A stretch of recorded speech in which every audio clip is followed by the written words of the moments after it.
A dor da saída não escolhe perfil, reivindicando direitos e justiça.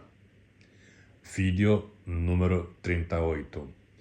Uma produção Torre Small.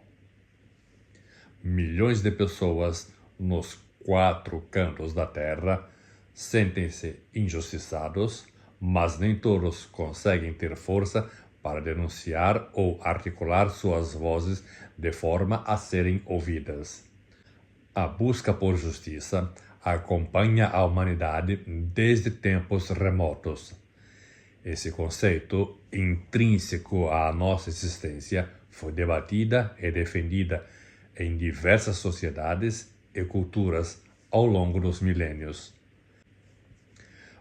Para sustentar minha reflexão, tomarei como referência a tradição judaico-cristã, já que esse é o contexto do nosso canal.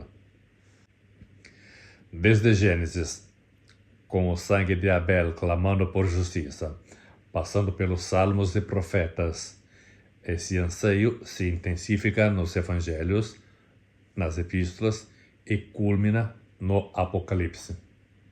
Mas, antes de continuar nesse raciocínio bíblico, convido você a refletir sobre os primeiros 12 parágrafos da Declaração Universal dos Direitos Humanos. Depois, faremos um paralelo com uma parábola contada por Jesus e sua aplicação nos dias atuais. Declaração Universal dos Direitos Humanos. Artigo 1. Artigo 2.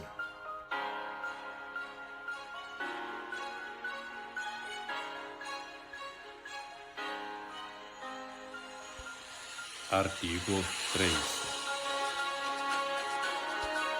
Artigo 4.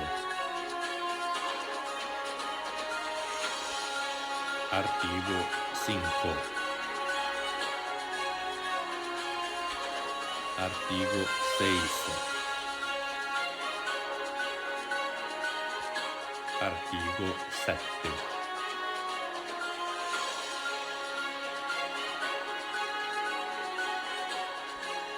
Artigo 8.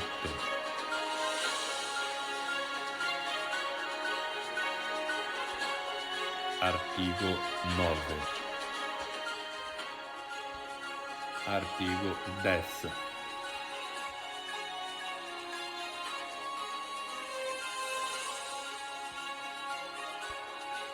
Artigo 11.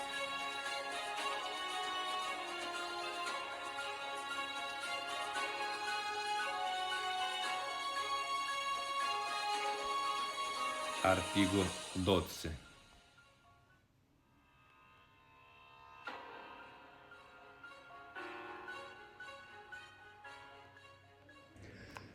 Agora, uma pergunta se impõe.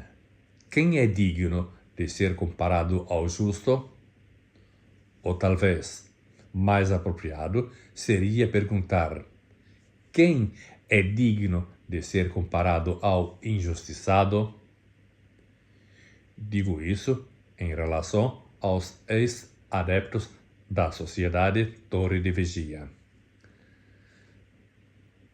Aqueles que por anos serviram como funcionários voluntários gratuitos, trabalhando para a torre, sem plena consciência do que estavam fazendo, acreditando estar servindo a um certo Deus, permita-me, apelidado de Jeová. Se você quiser entender melhor a construção arquitetada do nome de Jeová, recomendo que assista ao vídeo número 17 deste canal, onde explico o contexto histórico, cultural e linguístico desse nome.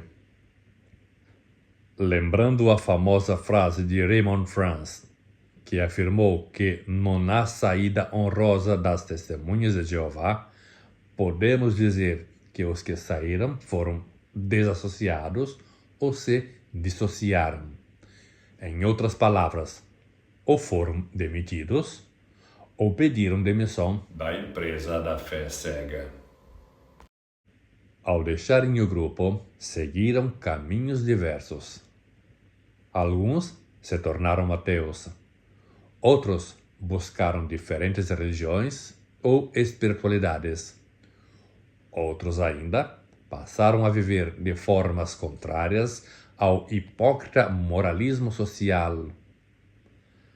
Por escolha, por orientação sexual e por 1000 outros motivos.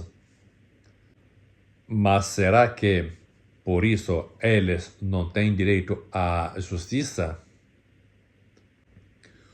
O que está em jogo aqui não é se a sociedade aprova ou desaprova as escolhas de cada um, mas sim o fato de que todos, independentemente de suas decisões e crenças, carregam as marcas do tempo que passaram na torre. Todos, sem exceção, sentiram na pele o peso da marginalização imposta pela organização ao saírem. Todos foram discriminados, abandonados por familiares, parentes e amigos. Na parábola narrada em Mateus capítulo 22 e Lucas capítulo 14, o rei insiste para que os desprezados da sociedade compareçam ao banquete. Hoje, quem seria digno de reivindicar justiça contra a torre? Apenas os que se encaixam em certos padrões religiosos ou morais? Seria cristão acreditar que só aqueles que seguem um determinado código de conduta podem levantar a voz contra as injustiças da torre? Eventualmente, quem determinaria esse suposto código de conduta? Quem teria uma vida exemplar e incorrigível para decidir quem pode e quem não pode reivindicar seus direitos humanos?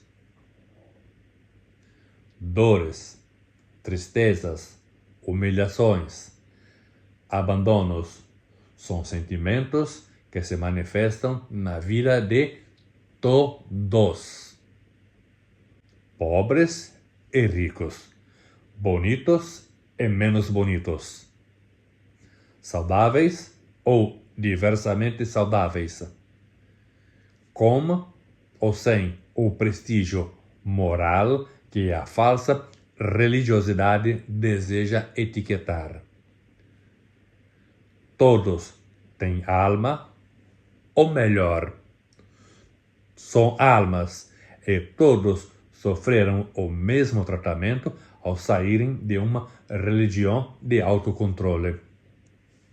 Não existem vítimas mais ou menos autorizadas a sentir dor, com base no caminho que escolheram após deixar o culto abusivo. Continuar a escolher quem pode ou não pode, quem deve ou não deve se manifestar, significa continuar a perpetuar o arianismo que a torre impõe. A separação entre a raça boa, composta pelos que se conformam aos dogmas, e a raça ruim, formada pelos que decidiram pela liberdade. Afinal, só os arianos celestes prestam? Até quando se continuará a perpetuar o espírito do farisaísmo? Se alguém acredita que apenas os certinhos têm esse direito, talvez precisa reavaliar sua visão sobre justiça e humanidade. Porque, no fim das contas, todos merecem respeito e dignidade. Não porque preenchem um certo clichê religioso ou social, mas porque são, como qualquer ser humano, criados à imagem e semelhança do Criador. Afinal, Deus faz raiar o sol e chover sobre justos e injustos. Ou erro? Torre, smo. Somos muito ostracizados.